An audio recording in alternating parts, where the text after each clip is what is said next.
Grow Great is a city government leadership podcast with Lisa Norris and me, Randy Cantrell. Each week we share insights, experiences, and wisdom to help you and your leadership grow great. Our website is growgreat.com.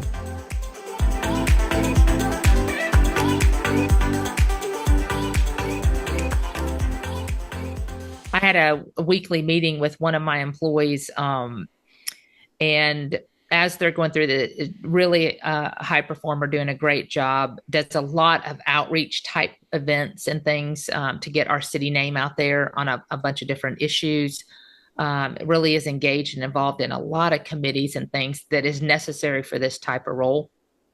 And as she's running through the list of things to do, it's like August 19th, August 20th, August 22nd, September 1st, September 4th, September 5th. You know, it's just going through.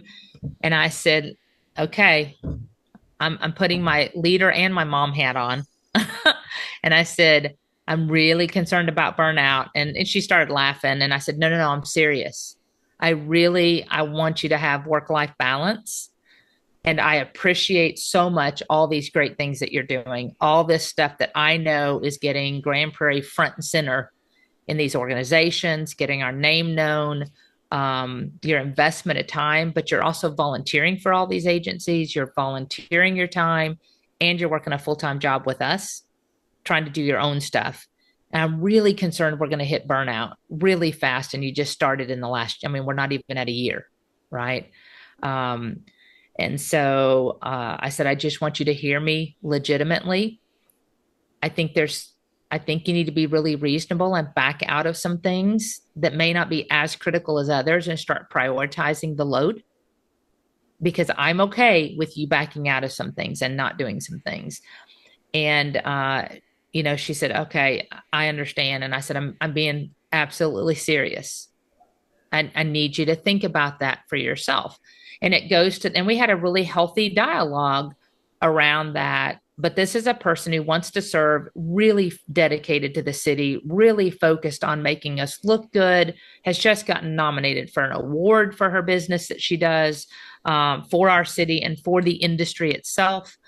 So really high performer. And high performers will do that. They're going to give every ounce of their time. But I said, do you have a husband? Your events are at night from 6 to 9, and then you're getting there all day to help them with the events to set up.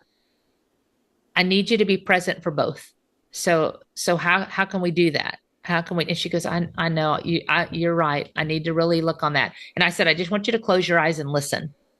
And I read off every day, and it was back for 2 months. I said, I did just what I did to start with: August 19th, August 20th, 2 events on August 9th, 21st, 23rd. Weekend, Saturday, Monday night, Tuesday night. And I said, all of those, and you're working 8 to 5 and you have a work from home day. Great. But that is not going to balance it because you're still working. And so, and I said, did you hear it? And she said, yeah, I understand. I understand. And so she was going to work to do better at that. Same thing happened to me as we get into this conversation of work-life balance. My boss is Cheryl. Y'all have heard me talk about her before. And they've given me a lot of just random like projects, but they're big projects, managing leases. They just gave me legislative priorities, and we're going into a legislative year, taking on another person's entire role, along with my managing director, it's like an ACM role, kind of those two. So I'm taking on 2 full roles into one. And she said, I'm really concerned about your capacity. And I said, I'm not at capacity, but legislative is taking about 60% of my time. It is a lot going into a legislative year, along with these huge projects that I have. And we're just going to have to balance them. So every week I say, I'm just hitting my top 5. And this is what I've shifted off the plate right now. This is what's dropped to the bottom. Let me know if it needs to escalate back up to the top, because it's on hold at this moment. And so we've kind of changed the way we do our weeklies based on all these projects and me having to lower those priorities. And so she's very, she's appreciative. I said, does this work for you? And she said, absolutely. And this last meeting, I said, why don't you hit me with what's on your mind first? And then I'll fill in because we had a late start, and I said, I'll fill in with anything I think is critical right now. But you know what I appreciate, because she said, I'm just worried about your capacity. I said, I'm not at capacity, very busy. And I'll tell you when I'm at capacity. But with all that being said, with any leader, especially high performing employees and leaders, just generally, they're going to do everything they can to get the job done. And they aren't going to say no. They're just not going to say no. So as an audience, it's important. And as we talk about it, Randy, you were a CEO. You had teams, I'm sure. You had SLAs and service level agreements. You had to get stuff out the door timely or whatever.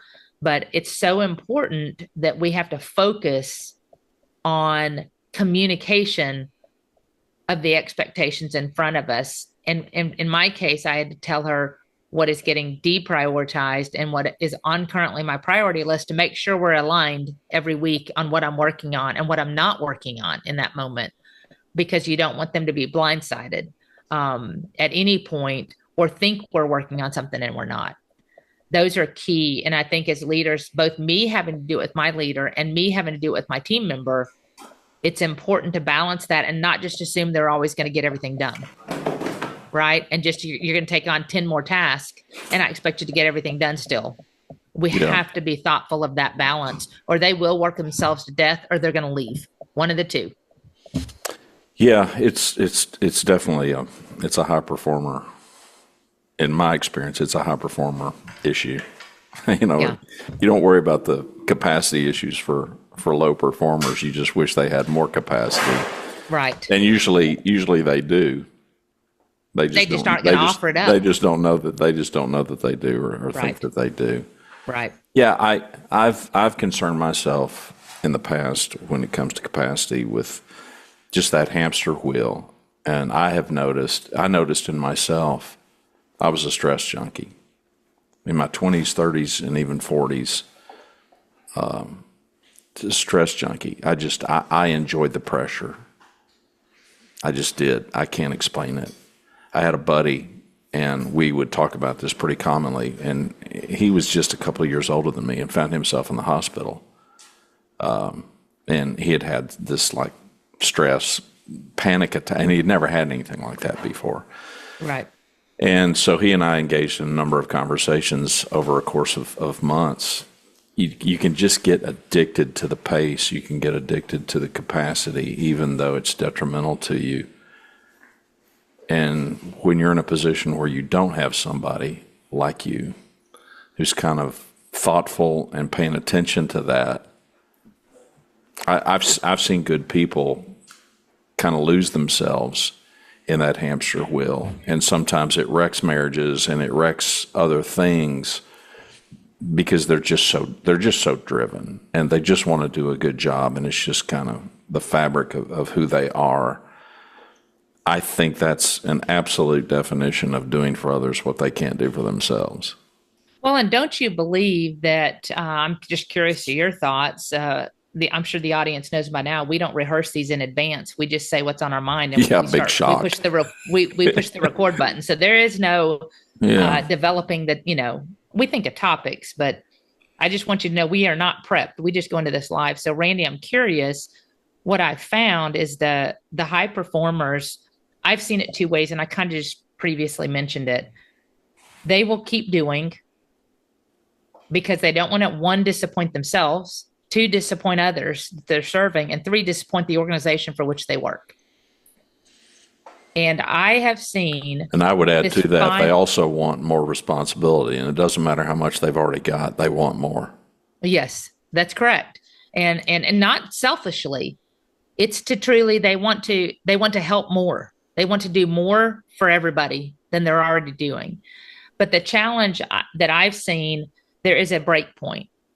One, it either affects their health and there's a detrimental impact. They are stressed, they are overtired, they're exhausted, and they get injured. They have a health issue, or they get out. When you start seeing your high performers, one, leaving, or two, having health issues, I'm talking about the ones they can control, high blood pressure, strokes, things that you kind of have taking care of yourself can reduce the potential. I just look for baggy or bloodshot eyes and loss of weight or gain of weight. those are the only three things that I pay attention to, because I'm right. like, okay, well, man, he's getting skinny as a rail, or yeah, but it's being, don't you think it's packing some pounds on, I mean, because it's it can being go in one tune way or with the them. other. Yeah, it's being in tune Yeah. with them. Oh, it absolutely and is. knowing it goes back to knowing your people. But it's so interesting to me, because as we talk about this, and I go back, I wish Don was on the phone. My husband was on the phone with us, because I remember vividly. So he had been an operation supervisor at a major printing company. So they print globally for all kinds of financial statements, checks for major companies. They just produce like machines, mass quantities of the stuff. paper goes through the floor and comes out into these huge machines, warehouse full of them. Right. Checks, right. Statements. Like if you think like your Chase Bank. And don't think of a little print shop. Think of a major manufacturing. Massive, where the machines pre-fold them, stuff them into envelopes. All it's a huge production shop. They have service level agreements, sometimes many through the day, for all these companies to get stuff out the door. Right. And Don was in charge. I mean, he had, I don't know how many audits a week that he had to meet and all this. All that to be said, he's the day supervisor. And remember, he's been there 20 something years now. The night supervisor leaves. He's a high performer. He knows that shop better than any manager in there. And there's like 5 managers behind office walls watching everything while Don's running everything, doing payroll, timekeeping.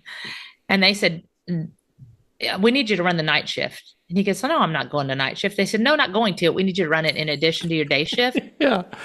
This is the Lisa short version. Yeah, okay? we just need I don't know how it actually went down. 24/7. Yeah. Yeah. So it's a 24/7 operation. Right.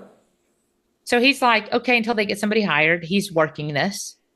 We're now on 4 years or something. It's been going on a long time. Literally, he comes home after working 12. They're supposed to be working 8. So he works 12. So because he has to have cutover. Yeah. Then he comes home and they're texting him, calling him all night long. The machine's broken. We can't get the tech. The payroll didn't get in, or this guy didn't show up. What do I need to do? All night. This is going on for years. He's getting, like you, 2 or 3 hours of sleep a night at best. Yeah. So what is that doing to him? For his family, one, he's getting tired. He's got low tolerance, for his patience is down, not intentionally. He's a great husband, great father. He is still coming home, doing stuff for the kids, going out back and pitching to them for 3 hours in between calls. He's coaching a baseball team. He's helping his daughter who's trying to get to college. And I remember him, and he tells they're going through managers like crazy. He's telling them, you guys need to hire a night supervisor. I cannot keep doing this.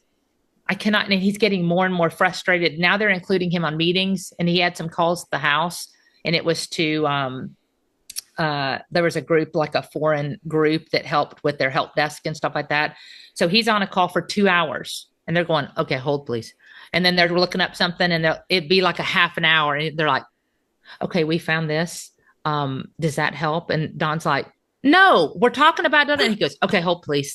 This went on for hours. And I looked at Don, I'm like, I'm frustrated and I'm in the other room, but this goes on and on and on. So I remember him walking, he keeps telling them, they're like, he's like, okay, I'm not going to keep doing this. So I'm going to either quit or you're going to get somebody hired. And they're like, you've been here 26 years, you're not going to quit. And so he goes, no, I'm serious. So he came into me one day and he looks at me and he's emotional.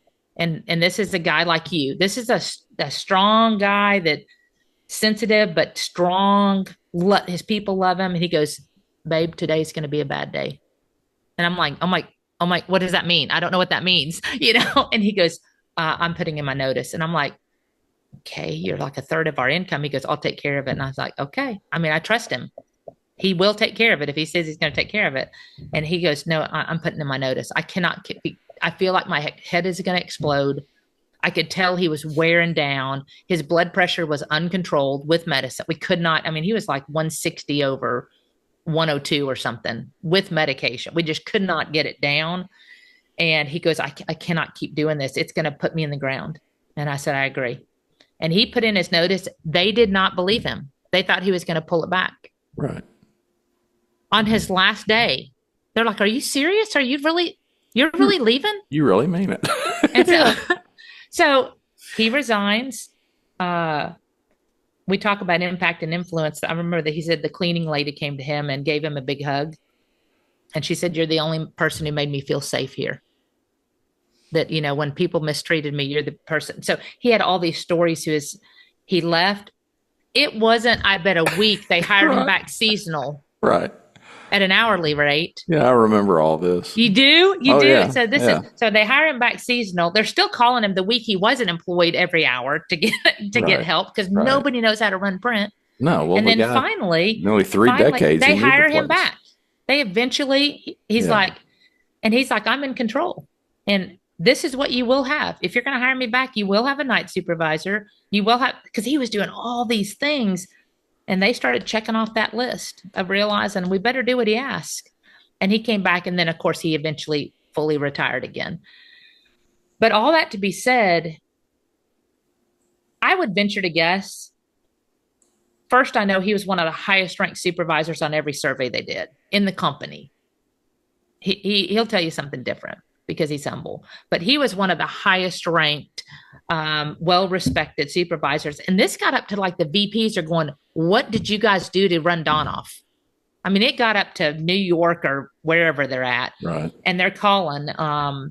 And you know what? All that was a very long story. But the point being, he's a high performer, well-respected. His team loved him. And they ran off one of their best people simply because, one, they wouldn't listen, and two, they took advantage of him and just kept dumping.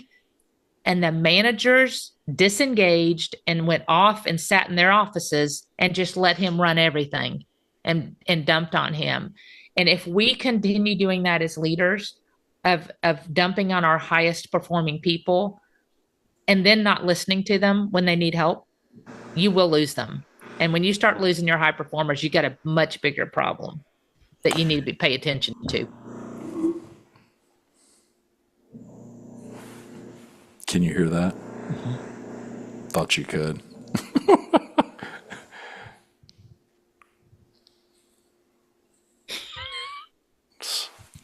Well, we're getting close. It wasn't horrible, if that helps. Well, it just started. It was like sounds like a jackhammer kind of. Mm-hmm. Like a brrr. Yeah, that's exactly what it is. That's exactly what it is.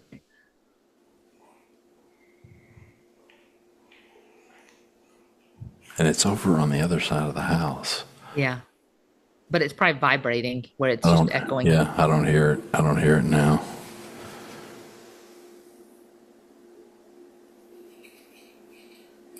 Okay.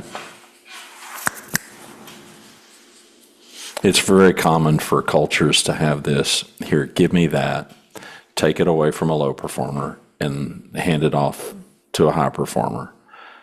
In my experience, high performers love that to a point, because invariably in almost every organization I've ever worked with and for, it gets abusive if we don't pay attention to the very topic of what we're talking about. If we don't pay attention to capacity, and that capacity has nothing to do with somebody's, well, it could. Let me back up. It could have to do with their professional capacity, but normally it's not that. Normally it's like you. So Cheryl's concerned about your capacity. She's not worried about your sense of responsibility. I know her well enough to know it's not performance. No, she's not worried about your inability to handle it. It's just the sheer volume of it all and the toll that takes on you as a human. She's mindful of that. Yes. And she knows me personally and what I want in life, what I want in marriage, what I want as a friend, and what I want as an employee. And she's trying to help me balance and be mindful of it. Yeah, she wants the whole you. Yeah. To be whole. Right. And I think that clearly makes her in the top echelon of leaders because she's thoughtful like that. And I think, that's the lesson. Was it I want to say it was Leonardo da Vinci that said something to the extent that, learning is never exhausting, or learning never exhausts the mind. And while that can be true, too much can. The sheer Too volume. much at one time. Yeah, for sure. the sheer volume and the sheer weight of it can certainly be exhausting. And most of us have experienced that in our own lives, and we've certainly seen it in the lives of other people.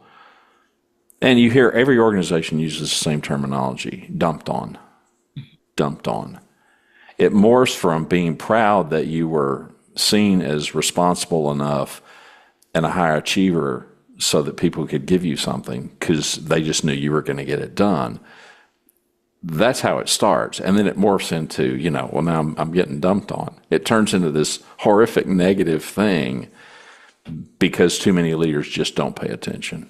It's interesting. One thing I had learned later in my career as a leader, a different approach to take, because I used to be, I think, guilty and at fault, because you go naturally, I think, as leaders, we go to our high performers and say, can you do this? Can you help me with blah, blah, blah, blah, blah. Instead, because you need it done and there's a deadline usually. That's right. But what I've done is I had several high performers, and instead of giving it to one, what I started doing, and this may be, if the audience isn't already doing this, it was very helpful to me anyway. I went and brought a group of them in. For instance, when I was in HR, I had business partners and senior business partners, all of them high performers at different levels. And what I started doing is, one, they had expressed they wanted to understand strategy more, that they felt like we had gotten our camaraderie and our team built well, and we knew each other, because I was focusing on that for a couple of years. And then they said, we really want to know the strategy, the thought behind it, what you're looking for, what upper leadership is looking for, and kind of teaching us so we get an insight to that.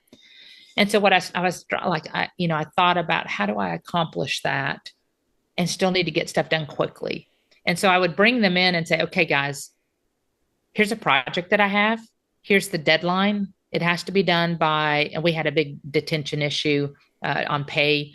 And I said, this is very important to the chief and the city manager. It is a huge project, but it needs to be done by this date. And this is what it involves. Anybody interested in taking on that? And then I'll consult and give you insight, but we got to get it done by this date.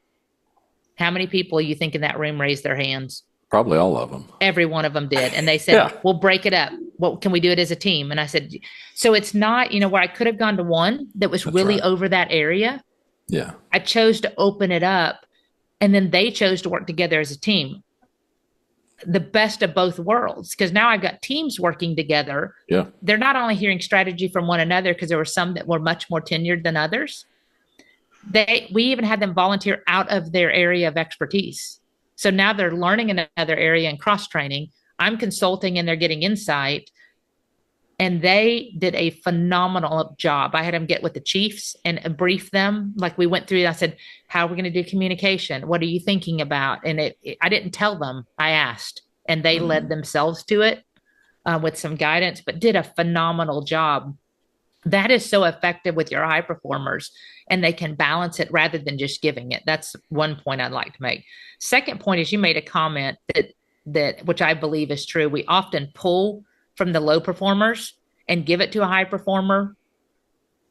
What if instead we held the low performer accountable? Because that is so common to yank. We just yank and then give it to somebody else. Or we yank because we feel like they don't have capacity, and we just take it and move it. And I think we need to use a lot of caution doing that. If you're going to do it through communication. Here's what I'm thinking. What is your thought on it? Because sometimes they might have better ideas, but if it's a low performer specifically, don't take stuff away from them. I don't know how many conversations I had over my career. Do not take, because they were like, I'm just going to take it away. It's just easier if so-and-so does it. I know they'll get it done. I said, no, coach them, give them the opportunities to prove, or get them out.